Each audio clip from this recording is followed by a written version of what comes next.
Hello दोस्तों, Manish online classes KGH में आप लोगों का स्वागत है। और ये फिजिक्स की आज 35वीं क्लास होने वाली है। और ये आज हम लोग इस पे पढ़ने वाले हैं घर्षण, सरल आवर्त गति और घूर्णन गति पढ़ने वाले हैं। RRB 2024 यूथ पब्लिकेशन के न्यू अपडेटेड बुक पढ़ने वाले हैं। ये सभी क्वेश्चन TCS पैटर्न पर आधारित है। और ये टोटल इसमें हम लोग पढ़ने वाले हैं 625 सेट पढ़ने वाले हैं। और ये सभी क्वेश्चन TCS पैटर्न पर आधारित है और कंप्यूटर बेस्ड है। ये सभी एग्ज़ाम के लिए चैप्टर इम्पोर्टेंट है और ये चैप्टर वाइज कवर करने वाले हैं। क्वेश्चन की ओर चलते हैं। क्वेश्चन नंबर 641 पढ़ने वाले हैं। क्वेश्चन नंबर 441, कारों के ब्रेकिंग पैड में डैश के गुणों का उपयोग किया जाता है। ऑप्शन ए घर्षण का शून्य प्रभाव, ऑप्शन बी वजन आवेग बल तनाव की क्रिया, ऑप्शन सी घर्षण का नकारात्मक प्रभाव, ऑप्शन डी घर्षण का सकारात्मक प्रभाव। इसका सही आंसर होने वाला है ऑप्शन नंबर डी, घर्षण का सकारात्मक प्रभाव है। क्वेश्चन नंबर 441 का करेक्ट आंसर है घर्षण का सकारात्मक प्रभाव है का उपयोग किया जाता है। नेक्स्ट आगे देखते हैं। घर्षण का एक प्रकार का बल होता है जो दो वस्तुओं के मध्य सापेक्षिक गति रिलेटिव मोशन का विरोध करता है। यह ठोस की सतह पर तरल पदार्थों की परत के बीच और पदार्थ जो एक दूसरे के ऊपर फिसलते हैं में पाया जाता है। कार या वाहन के ब्रेक पैड में घर्षण के सकारात्मक प्रभाव के गुण का उपयोग किया जाता है। नेक्स्ट क्वेश्चन नंबर 642 पढ़ने वाले हैं। क्वेश्चन नंबर 442, घर्षण द्वारा किया गया कार्य डैश होता है। ऑप्शन ए धनात्मक, ऑप्शन बी उदासीन, ऑप्शन सी ऋणात्मक, ऑप्शन डी शून्य। इसका करेक्ट आंसर है ऑप्शन नंबर सी, ऋणात्मक होता है। घर्षण द्वारा किया गया कार्य क्या होता है? ऋणात्मक होता है। नेक्स्ट देखते हैं। घर्षण एक बल है जो दो तरल वस्तुओं के बीच सापेक्षिक स्पर्श गति का विरोध करता है। घर्षण द्वारा किया गया कार्य हमेशा ऋणात्मक होता है। घर्षण दो प्रकार के होते हैं, स्थैतिक और गतिज। स्थैतिक घर्षण दो पिंडों के संपर्क के पृष्ठ के समानांतर दिशा में लगता है। लेकिन गतिज घर्षण गति के दिशा के पर निर्भर नहीं करता है। गति की दिशा पर निर्भर नहीं करता है। गतिज घर्षण गति के दिशा पर निर्भर नहीं करता है। नेक्स्ट क्वेश्चन नंबर 643, घर्षण बल द्वारा किया गया कार्य डैश होता है। ऑप्शन ए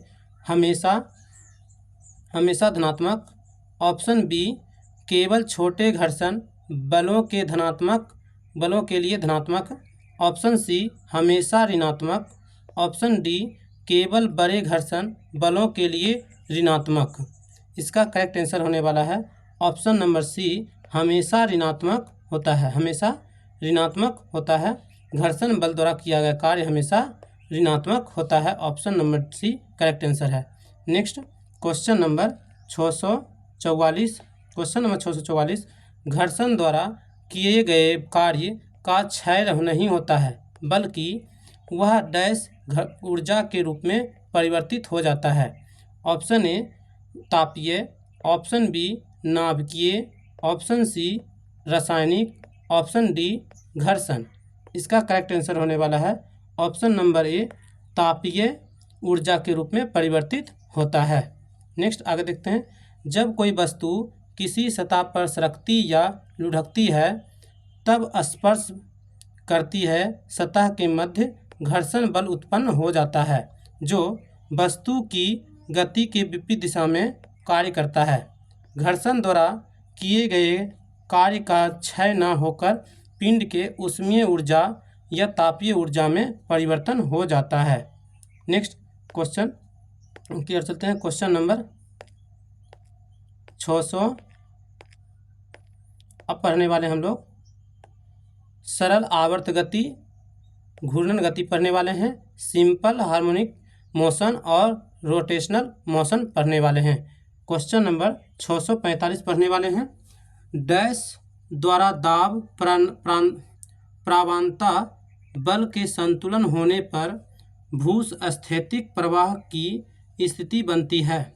ऑप्शन ए द्रव स्थैतिक बल, ऑप्शन बी भूस्थैतिक बल, ऑप्शन सी कॉरिओलियस बल, ऑप्शन डी गुरुत्वाकर्षण बल। इसका करेक्ट आंसर होने वाला है option number C. Correct answer है कॉरिओलियस बल कार्य करता है द्वारा। नेक्स्ट आगे देखते हैं। कॉरिओलियस बल द्वारा दाब प्रवणता बल के संतुलन होने पर भूस्थैतिक प्रवाह की स्थिति बनती है। कॉरिओलियस बल पृथ्वी के घूर्णन के कारण उत्पन्न होता है। किसके कारण? कॉरिओलियस बल पृथ्वी के घूर्णन के कारण उत्पन्न होता है। यह एक आभासी बल है। कॉरिओलियस बल कैसा है? आभासी बल है। पृथ्वी के विभिन्न अक्षांशों में परिधि का आकार तथा केंद्र से दूरी के कारण पृथ्वी की घूर्णन गति भिन्न भिन्न होती है। इसी भिन्नता के कारण कोई भी गतिमान वस्तु जो एक अक्षांश से दूसरे अक्षांश की ओर गतिमान होती है उस पर यह बल कार्य करने लगता है। इसी बल के कारण पवनें उत्तरी गोलार्ध में दाहिनी ओर और दक्षिणी गोलार्ध में दाईं ओर मुड़ जाती है। इस सापेक्ष को फेरल नामक वैज्ञानिक ने सिद्ध किया था। इसे फेरल का नियम भी कहा जाता है। कॉरिओलियस बल को क्या कहता है? फेरल का नियम भी कहते हैं।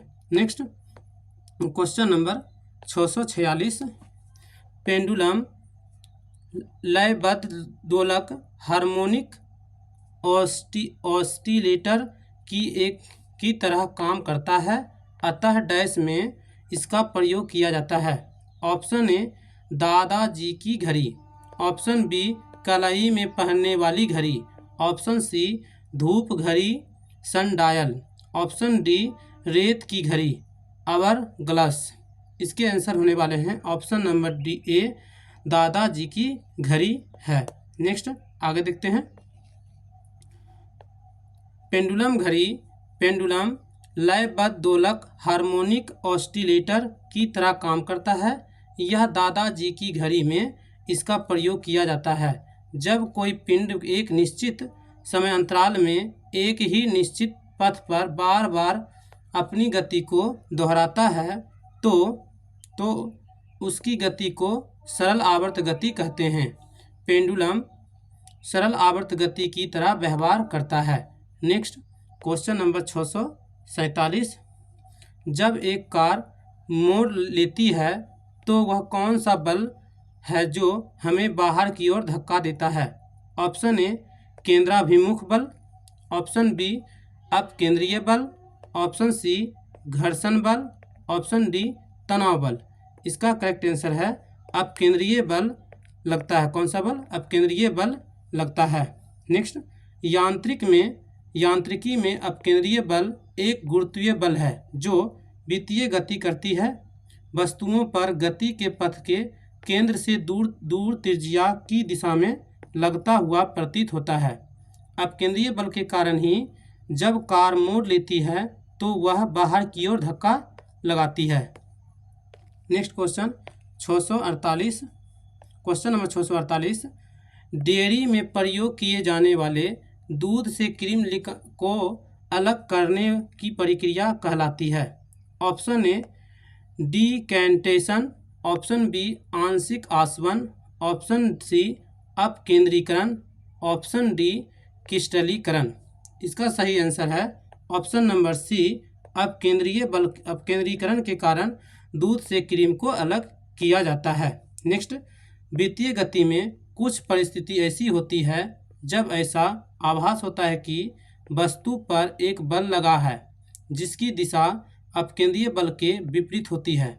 वास्तव में यह बल लगा नहीं होता है। इस प्रकार के आभासी बल का अपकेंद्रीय बल कहते हैं। नेक्स्ट क्वेश्चन के चलते हैं। क्वेश्चन नंबर जैसे दिया हुआ है, मोड़ पर दाईं ओर घूमती गाड़ी पर बैठा आदमी दाईं ओर झुक जाता है, अर्थात उसे अपकेंद्रीय बल का आभास होता है। नेक्स्ट दूसरा, दूध से क्रीम अलग करने पर यंत्र इसी सिद्धांत पर कार्य करता है, अपकेंद्रीय बल पर, अपकेंद्रीयकरण के कारण, अपकेंद्रीकरण पर कार्य करता है। नेक्स्ट क्वेश्चन नंबर 649, जब एक वस्तु एक समान त्वरित गति उत्पन्न करती है तो निम्नलिखित में से कौन सा परिवर्तित होता है? ऑप्शन ए द्रव्यमान, ऑप्शन बी संवेग, ऑप्शन सी गति, ऑप्शन डी दिशा। तो इसका करेक्ट आंसर है ऑप्शन नंबर डी, दिशा परिवर्तित होती है। क्या होती है? दिशा परिवर्तित होती है। नेक्स्ट आगे देखते हैं। जब कोई वस्तु एक निश्चित बिंदु के परितः एक समान वेग से एक वृत्तीय पथ पर चलती है तो वह एक समान वृत्तीय वेग उत्पन्न करती है। यदि वेग एक ऐसा त्वरण के अंतर्गत होता है जिसका परिणाम सदैव अचर होता रहता है, परंतु वस्तु के वेग एवं त्वरण एक ही दिशा हमेशा परिवर्तित होती रहती है, जैसा सूर्य के चारों ओर पृथ्वी की गति, नाभिक के चारों ओर इलेक्ट्रॉन की गति आदि। अतः जब एक वस्तु एक समान वृत्तीय वेग उत्पन्न करती है तो वस्तु का द्रव्यमान, संवेग एवं गति परिवर्तित रहते हैं, जबकि दिशा वो परिवर्तित रहता है। नेक्स्ट क्वेश्चन नंबर 650, लट्टू को घुमाना किसका एक उदाहरण है? ऑप्शन नंबर 1 अपकेंद्रीय भिमुख बल, ऑप्शन बी अपकेंद्रीय बल, ऑप्शन सी गुरुत्वाकर्षण बल, ऑप्शन डी घर्षण बल। इसका करेक्ट आंसर है ऑप्शन नंबर ए केंद्राभिमुख बल। लट्टू का घूमना किसका उदाहरण है? केंद्राभिमुख बल का उदाहरण है। नेक्स्ट आगे देखते हैं। वृत्तीय गति के समय किसी पिंड पर एक बल कार्य करता है जिसकी दिशा सदैव वृत्त के केंद्र की ओर रहती है। इस बल को अभिकेंद्रीय बल कहते हैं। लट्टू का घूमना इसी बल का उदाहरण है। इस बल का दैनिक जीवन में प्रयोग होने वाले कुछ अन्य उदाहरण हैं। कार का सड़क पर मुड़ना, पृथ्वी के सूर्य के चारों ओर घूमना, साइकिल सवार द्वारा अपनी साइकिल को मोड़ते समय अपनी शरीर का साइकिल सहित केंद्र की ओर झुका लेना आदि किसका? अपकेंद्रीय बल का उदाहरण है। नेक्स्ट क्वेश्चन नंबर 651, एक बहुत पुराने मॉडल की पेंडुलम घड़ी की कार्य पद्धति पूरी तरह से डैश थी। Option A mechanical, option B mechanical और इलेक्ट्रिकल, ऑप्शन सी विद्युत इलेक्ट्रिकल, ऑप्शन डी बैटरी संचालित। इसका करेक्ट आंसर होने वाला है ऑप्शन ए। करेक्ट आंसर है मैकेनिकल है। Option A mechanical. एक बहुत पुराने मॉडल पेंडुलम घड़ी की कार्य पद्धति पूरी तरह से क्या है? मैकेनिकल है। नेक्स्ट, एक पुराने मॉडल की लोलक घड़ी पेंडुलम क्लॉक वह है जिसमें समय प्रदर्शित करने वाली प्रणाली का चालन एक लोलक की सहायता से होता है। यह पूरी तरह मैकेनिकल घड़ी है। इसका आविष्कार 1656 ईस्वी में क्रिश्चियन हाइगेंस ने किया था। किसका? हाइगेंस ने किया था, पेंडुलम घड़ी का किया था। नेक्स्ट क्वेश्चन नंबर 652,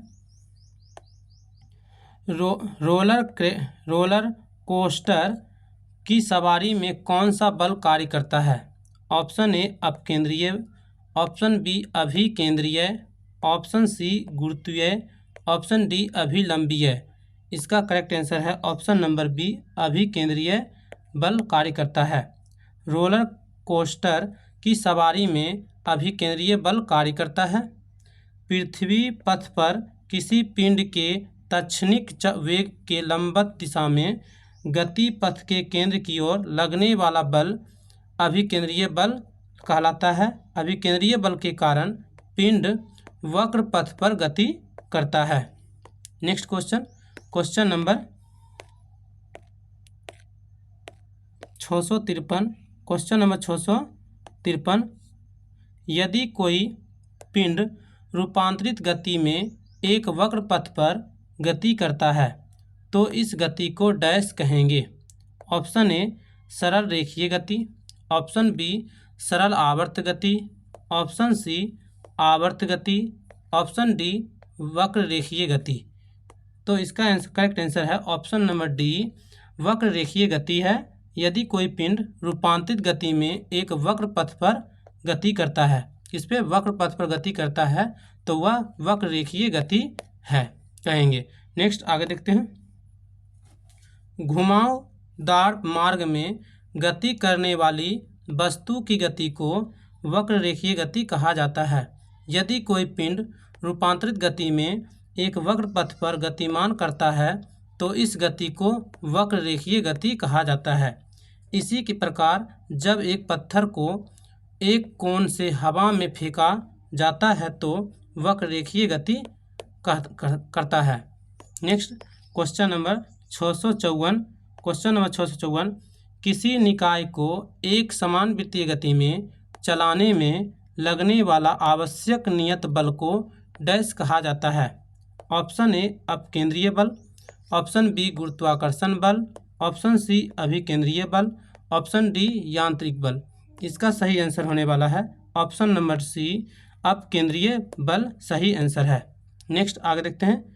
किसी निकाय को एक समान वृत्तीय गति में चलाने में लगने वाला आवश्यक नियत बल को अभिकेंद्रीय बल कहते हैं। यदि कोई m द्रव्यमान का पिंड u चाल से r त्रिज्या के वृत्तीय मार्ग पर चल रहा है तो उस पर कार्यकारी वृत्तीय केंद्र की ओर आवश्यक बल अभिकेंद्रीय बल mu²/r होता है। Next question number 655। Question number 655, जब कोई वस्तु एक समान वृत्तीय गति से घूर्णन करती है तो प्रत्येक बिंदु पर इसका डैश बदल जाता है। ऑप्शन ए दाब, ऑप्शन बी वेग, ऑप्शन सी जड़त्व, ऑप्शन डी द्रव्यमान। इसका करेक्ट आंसर है ऑप्शन नंबर बी, वेग बदल जाता है। जब कोई वस्तु एक समान वृत्तीय गति से घूर्णन करती है तो प्रत्येक बिंदु पर इसका वेग बदल जाता है। नेक्स्ट, जब कोई वस्तु वृत्तीय पथ पर घूर्णन करती है तो प्रत्येक बिंदु पर इसका वेग बदल जाता है क्योंकि वेग की दिशा बदलती रहती है। वृत्त के किसी बिंदु पर खींची गई स्पर्श रेखा की दिशा उस बिंदु पर वस्तु के वेग की दिशा होती है। किसी निश्चित दिशा में एकांक समय में वस्तु द्वारा तय किए गए विस्थापन को वस्तु का वेग कहते हैं। नेक्स्ट क्वेश्चन नंबर 256, यदि एक साधारण लोलक पेंडुलम की लंबाई बढ़ा दी जाए तो इसका आवर्तकाल ऑप्शन ए बढ़ जाएगा, ऑप्शन बी घटेगा, ऑप्शन सी बदलता रहेगा, ऑप्शन डी समान रहेगा। तो इसका करेक्ट आंसर है ऑप्शन नंबर ए बढ़ेगा। यदि एक साधारण लोलक की लंबाई बढ़ा दी जाए तो इसका आवर्तकाल क्या होगा, बढ़ेगा, इसका आवर्तकाल बढ़ेगा। नेक्स्ट आगे देखते हैं क्वेश्चन नंबर 657, लोलक के लिए निम्नलिखित में से कौन सही नहीं है। ऑप्शन ए संकेत साइन वेव को हो सकते हैं, ऑप्शन बी संकेत संकेत स्क्वेयर वेव हो सकते हैं, ऑप्शन सी संकेत अर्ध स्क्वेयर वेव हो सकते हैं, ऑप्शन डी रेडियो ट्रांसमीटर द्वारा प्रसारित सिग्नल दोलक सिग्नल का उदाहरण है। तो इसका करेक्ट आंसर है ऑप्शन नंबर करेक्ट आंसर है इसका सी करेक्ट आंसर है। Option number C correct answer है, स्क्वेयर इसका आंसर सही है। Option number D radio transmitter द्वारा प्रसारित सिग्नल दोलक सिग्नल का उदाहरण है। नेक्स्ट क्वेश्चन की ओर चलते हैं, क्वेश्चन नंबर 600।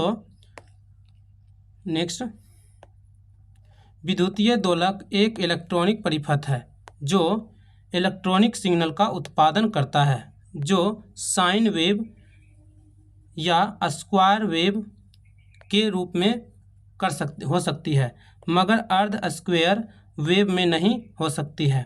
दोलक द्वारा उत्पन्न संकेत के सामान्य उदाहरण में रेडियो ट्रांसमीटर द्वारा प्रसारित सिग्नल दोलक सिग्नल का उदाहरण है।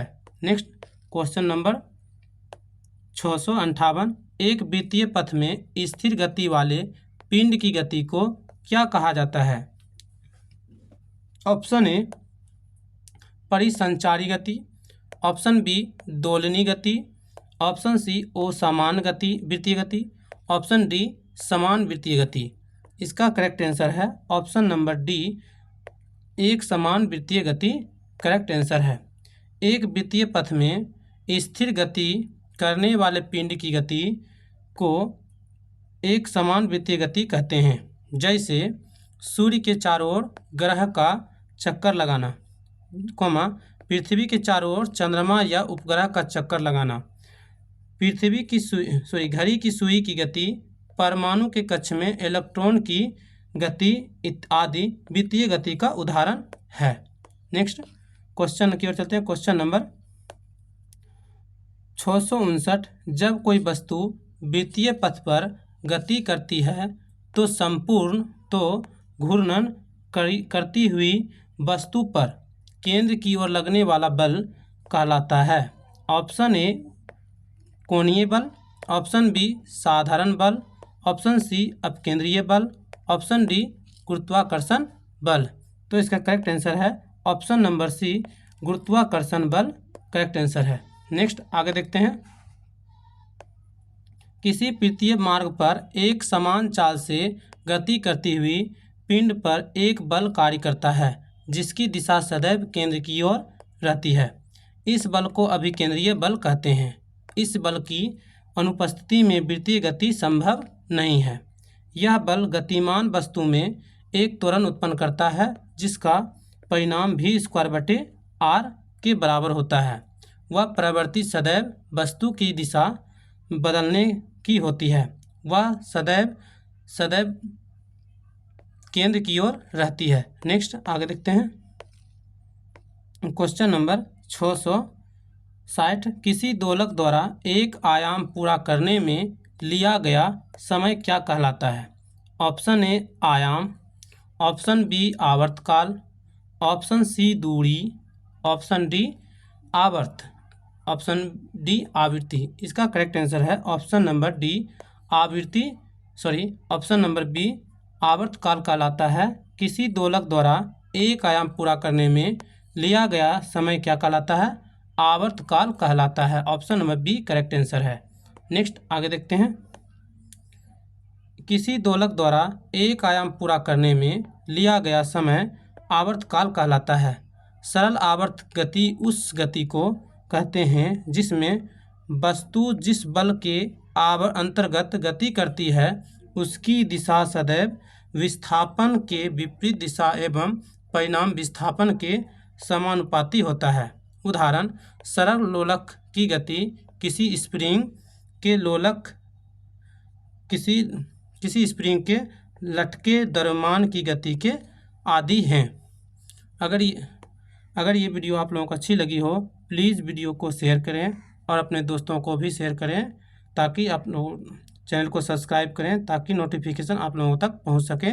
और ये डेली फिजिक्स की क्लास सुबह मॉर्निंग में 5 बजे होती है। 5 o'clock मॉर्निंग में ये क्लास होती है। Thank you for watching.